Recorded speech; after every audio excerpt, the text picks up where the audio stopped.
इसी खबर पर हमारे सहयोगी अनूप हमारे साथ जुड़ गए हैं। अनूप, अब ये चन्नी का बयान सुनने के बाद सवाल ये बड़ा खड़ा होता है कि आखिर अमृतपाल और कांग्रेस का रिश्ता क्या है? किसके कहने पर चन्नी ने इतनी पैरवी की है अमृतपाल के लिए?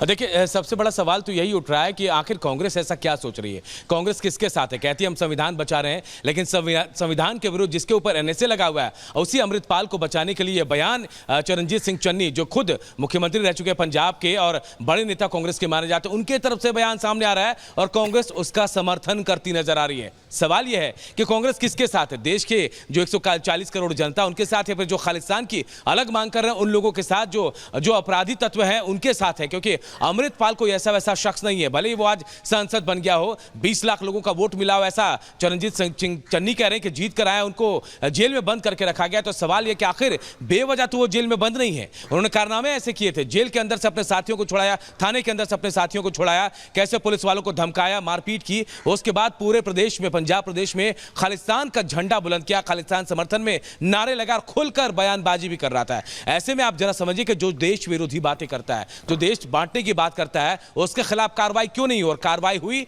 और वो आज इसी वजह से डिब्रूगढ़ जेल में बंद है। ऐसे में सवाल यही उठ रहा है कि कांग्रेस आखिर क्या चाहती है? खालिस्तानियों का समर्थन करना चाहती है? बहुत ही महत्वपूर्ण बातों का अभी हम जिक्र कर रहे हैं। फिलहाल के लिए बहुत शुक्रिया। इसी के साथ बढ़ते हैं अगली खबर की तरफ। पुणे में जल प्रलय का खौफनाक मंजर देखने को मिला। भयावह हालात से शहर में सेना को रेस्क्यू अपना जो है वो जारी करना पड़ा। एनडीआरएफ, एसडीआरएफ लगातार सड़कों पर नाव चला रही है और कई इलाकों में तो 4 फीट तक पानी भी भर गया है।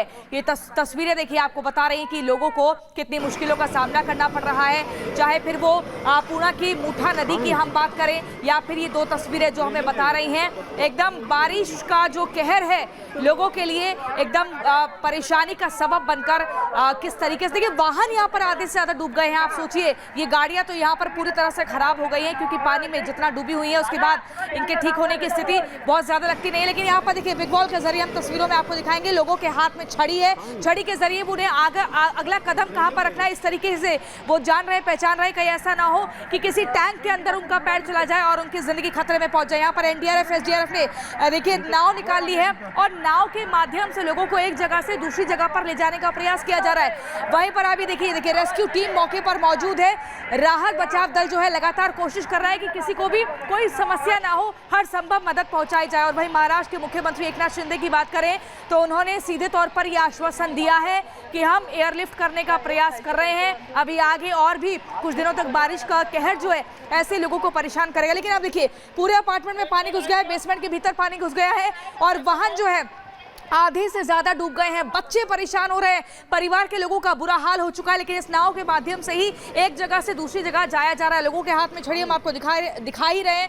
इसके अलावा रेनकोट लोगों ने पहना हुआ है। रेस्क्यू टीम मौके पर है, लेकिन ऐसे में समस्या जबरदस्त लोगों के सामने आ खड़ी हुई है। इसी बीच एक और खबर आपको सृष्टि बताएंगे। बिल्कुल प्रियंका, जो तस्वीरें आप दिखा रही थी, और आपको बता दें कि महाराष्ट्र के कई इलाके ऐसे हैं, पुणे की बात करें, ठाणे की बात करें, वहां इसी तरीके से बाढ़ से हाहाकार मचा है। इसी पर आपको दिखाते हैं एक रिपोर्ट।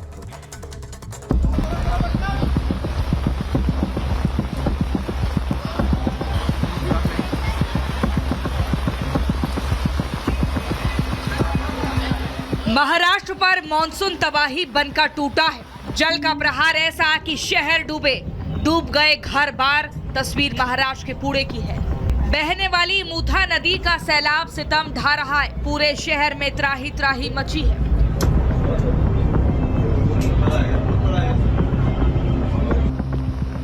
पुणे में बारिश के बाद बाढ़ के हालात को समझाना हो तो इस ड्रोन तस्वीर को देखिए। 114 मिलीमीटर से भी ज्यादा हुई बेहिसाब बारिश का पानी कहर बरपा रहा है। उसने हर किसी को अपने जद में ले लिया है। तस्वीर एक मेट्रो स्टेशन की है जहां पानी ने घुसपैठ कर ली है। तबाही का आलम यह कि मेट्रो के नीचे की सड़क दरिया बनी नजर आ रही है। इसके रास्ते में जो आया वो बह गया। क्या बाइक, क्या कार। नदी के किनारे स्थित मंदिर भी लगभग डूब चुका है।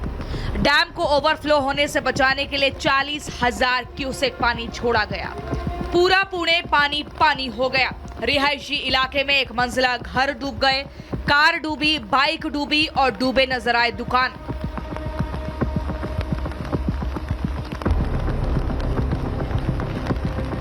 हाल ऐसा कि सड़कें गलियां सब कुछ पानी में डूबे हैं, उसी से होकर लोग जाने को मजबूर हैं। कमर के ऊपर पानी होने पर सड़क पर नाव चलानी पड़ी। एनडीआरएफ ने मोर्चा संभाला और लोगों का रेस्क्यू किया। पुणे में आए सैलाब का कारण खराब सीवर सिस्टम है, जिसकी सफाई करते कर्मी नजर आए। हालात बिगड़ता देख डिप्टी सीएम अजीत पवार ने कंट्रोल रूम में स्थिति का जायजा लिया। अधिकारियों से बात कर सीएम शिंदे को रिपोर्ट किया, तो वहीं सीएम एकनाथ शिंदे ने अधिकारियों को अलर्ट पर रहने की सलाह दी।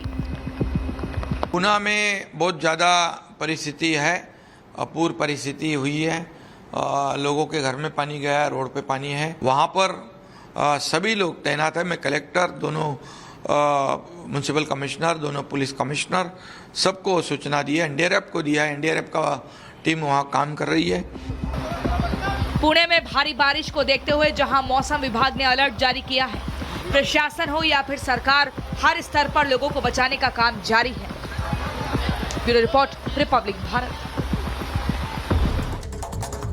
और चलिए अब अगली खबर आपको बताते हैं। मैसूर में जमीन आवंटन का मुद्दा मुख्यमंत्री सिद्धारमैया के गले की फांस बन गया है। बीजेपी लगातार सिद्धा को घेर रही है और वहीं सदन से लेकर सड़क तक लगातार जमीन आवंटन का जो मुद्दा है, इसकी गूंज लगातार सुनाई दे रही है। आखिर ये पूरी खबर क्या है, इस रिपोर्ट के जरिए देखिए।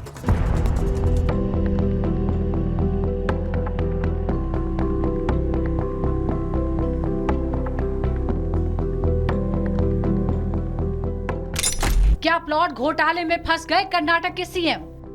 क्या पत्नी के नाम पर सिद्धा ने हासिल की सस्ती जमीन? विधानसभा में बीजेपी विधायकों का अनोखा प्रदर्शन। बहस की नहीं मिली अनुमति तो सदन में ही डाल दिया डेरा। ये तस्वीरें किसी गेस्ट हाउस की नहीं, कर्नाटक विधानसभा की हैं, जहां विपक्षी दल बीजेपी के विधायकों ने सरकार के खिलाफ प्रदर्शन किया। विधायक मैसूर जमीन घोटाले पर चर्चा की मांग कर रहे थे, जिसकी अनुमति न मिलने पर विधायकों ने विधानसभा के अंदर ही डेरा डाल दिया। दरअसल कर्नाटक की सिद्धारमैया सरकार पर मूडा जमीन घोटाले के आरोप लग रहे हैं। बीजेपी का आरोप है कि सत्ताधारी कांग्रेस पार्टी और सीएम सिद्धारमैया जमीन घोटाले पर बहस से बचकर भागने की कोशिश कर रहे हैं, इसलिए उसके विधायकों को सदन के अंदर ही प्रदर्शन करना पड़ रहा है। बीजेपी का आरोप है कि मैसूर शहरी विकास प्राधिकरण की जमीन के आवंटन में घपला किया गया। मुख्यमंत्री सिद्धारमैया की पत्नी पार्वती के नाम पर जमीन अलॉट किया गया। प्राधिकरण के सैकड़ों प्लॉट्स के आवंटन में राजनीतिक रसूख का इस्तेमाल हुआ। बीजेपी का आरोप है घोटाला करीब 4000 करोड़ का है। अब बीजेपी इस मामले की निष्पक्ष जांच और विधानसभा में चर्चा की मांग कर रही है, जबकि करीब 5000 से अधिक आवंटित भूखंड का आवंटन रद्द करने की मांग भी हो रही है। जो मैसूर अर्बन डेवलपमेंट अथॉरिटी वहाँ इलीगल कॉम्पनसेटिव साइट 14 साइट जो सिद्धरामैया का फैमिली लिया है, उसके बारे में चर्चा करने को उधर नहीं दे रहे हैं। इसलिए अपोजिशन तो पूरा रात भर स्ट्राइक किया है, आज भी करेंगे और विधानसभा के बाहर भी उसका चालू रहेगा। विधानसभा में बीजेपी विधायकों ने इस मामले पर जमकर हंगामा किया, लेकिन स्पीकर यूटी खादर ने इस मामले पर चर्चा की अनुमति नहीं दी, जिसके बाद बीजेपी विधायकों ने सदन में ही धरने का ऐलान कर दिया। फिलहाल कांग्रेस इस पूरे मामले को सियासी ड्रामा बता रही है। गुरुवार को भी इस मामले पर विधानसभा में जमकर हंगामा हुआ।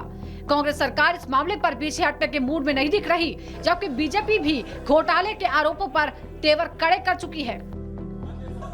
फिलहाल ये मामला मुख्यमंत्री सिद्धारमैया के गले की हड्डी बन गया है। सिद्धारमैया बीजेपी के आरोपों को गलत तो बताते हैं, लेकिन जांच और चर्चा से किनारा करने की वजह से जनता के मन में घपले का संदेह गहरा हो रहा है।